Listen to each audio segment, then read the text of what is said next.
Karen Scullin has been out there on the scene, and I know you're quite a ways from where this happened, Karen, but again, for any of our viewers who might just be joining us, bring us up to speed on what we know. Okay, Kelsey, yeah, sure. What we know so far is that 2 Burnsville police officers have been shot and killed. A firefighter paramedic also shot and killed. And it looks like several other Burnsville police officers were shot and injured. Now, you mentioned this was a domestic situation and that they are often some of the most dangerous situations that police officers can encounter.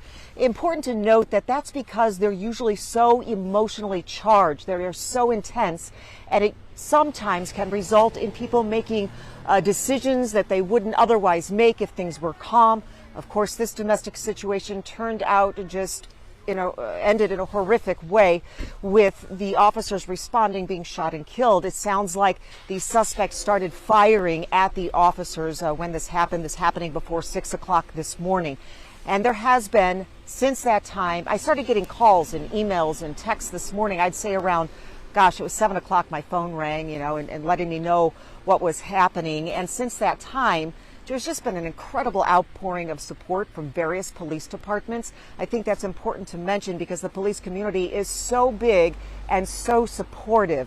We've got Egan out here. I've seen Apple Valley, South St. Paul, a lot of different departments coming in here to lend a hand in any way possible to help secure the scene or deal with the scene, while the Burnsville Police Department tries to console and help their own officers who are no doubt just distraught over the situation. And then it's not only the officers, of course, it's their families that are impacted and no doubt terrified that this could happen on a Sunday morning. As we know, it can happen anywhere, but we're in a suburb of Minneapolis here in Burnsville. It's just been a very awful morning. There's no other way to describe it.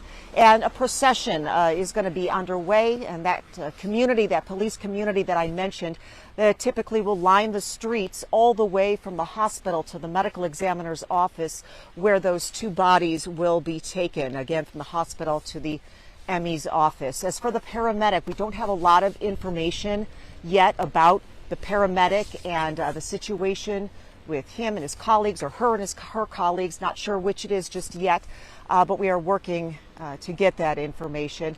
We will be out here all day long bringing you information as much as we can as soon as it becomes available. But again, I'll just point out this SWAT vehicle behind me with about the 6 bullet holes in it, kind of giving viewers an idea of what this must have been like for the officers that were out here. Just terrifying, with this domestic situation ending in a hail of gunfire. So we'll continue to keep you posted if any developments. We do expect a news conference later in the day, and we'll certainly be there for that and as the night goes on as well. For now, we'll send it back to you. Karen, I know you're still quite a ways from the scene and you may not know this, but I'm just curious, can you tell if they evacuated the neighborhood around the scene or if they're letting people, neighbors in and out? I would say out, but not in. I've seen a couple of people go by who appear to be maybe residents who live down the street. But I will tell you, well, there's an Amazon Prime truck that's going in right now, so maybe they are letting some folks near or up the street a little bit, but no doubt probably keeping them back from the house in question, again, which is just up and over that hill there.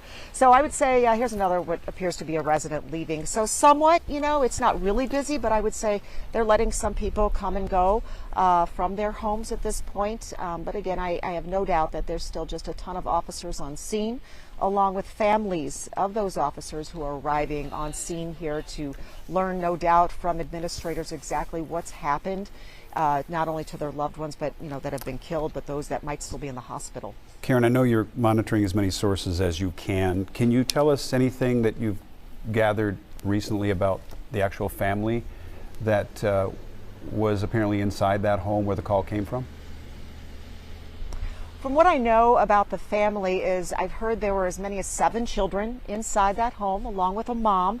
I have heard they are not injured by gunfire. I don't know if they were injured in any other way, but they were not injured by gunfire is my understanding at this point. Certainly we've been not made aware in any way that they were injured, but I do understand that it was probably the mom who called 911 and maybe even one of the children was involved in that call, but that is not confirmed at this point, and we'll certainly work on those details. We do expect to hear what happened here as the day goes on.